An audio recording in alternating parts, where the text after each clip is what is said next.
কবরের বিষয় শুনে সবচেয়ে বেশি কান্নাকাটি করতেন একজন সাহাবী, তার নাম উসমান আল গনি রাদিয়াল্লাহু আনহু। অন্য কোনো বিষয় শুনে তিনি এত কান্নাকাটি করতেন না। এটাই হবে আমাদের জান্নাতের টুকরা অথবা জাহান্নামের গর্ত। আল্লাহ পাক সবার কবরকে জান্নাতুল ফিরদৌস বানায় দেখ।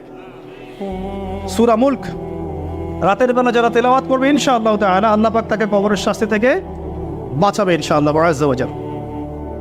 সূরা ইয়াসিন আপনার কোরআনের মগজ, প্রাণ, হার্ট, এটা যখন পড়বেন আপনি বুঝতে পারবেন কেন এটাকে হার্ট বলা হয়েছে। সূরা বাকারা যে ঘরে পড়া হবে সেই ঘর থেকে শয়তান পালিয়ে চলে যাবে। আমরা তো বাড়ি করলে হুজুর ডেকে আনি, তাই না? ঝাড়ফুঁক করাই, বাড়ি বন্ধ করি, তাবিজ করি, কত কি করি না? মাশাআল্লাহ, আসল কাজ করি না। একটা জায়গায় উঠেছেন, বাসায় উঠেছেন, নতুন বাসা, সূরা বাকারা তেলাওয়াত করেন। ব্যবসা স্টার্ট করেছেন, ওখানে সূরা বাকারা প্লে করেন বা তেলাওয়াত করেন। সূরা বাকারা যেখানে তেলাওয়াত হবে বরকত আসবে এবং সেখান থেকে শয়তান পালিয়ে যাবে ইনশাআল্লাহ তাআলা। অনেক ফজিলত আছে। সূরা কাফিরুন, ওই যে বললাম 1999 জন মানুষ জাহান্নামে যাচ্ছে, তাদের আমল নামায় কোন পাপটা কমন ছিল জানেন? তাদের আমল নামায় কোন পাপটা থাকতে পারে বেশি? শিরকের পাপ। কারণ কি জানেন? আমি বলছি, সূরা নিসার মধ্যে আল্লাহ পাক বলেছেন, ইন্নাল্লাহা লা ইয়াগফিরু আন ইউশরাকা বিহি ওয়া ইয়াগফিরু মা দুনা যালিকা লিমান ইয়াশা।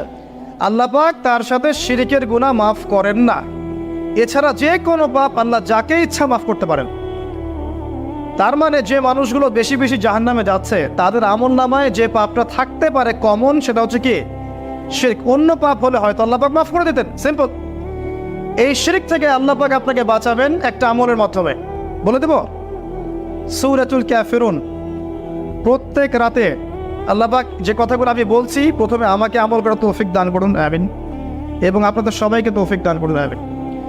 সূরা কাফিরুন রাতের বেলা তেলাওয়াত করলে আল্লাহ পাক আপনাকে শিরক থেকে বাঁচিয়ে রাখবেন সব। এছাড়াও আরো 3টা ছোট ছোট সূরা আছে, সূরা ফালাক, সূরা নাস, ইখলাস। সকাল সন্ধ্যায় 3 বার করে, ফজরের পর 3 বার 3 বার 3 বার, মাগরিবের পর 3 বার 3 বার 3 বার। এটা বিকেলেও করা যায়, আসরের পরেও করা যায়।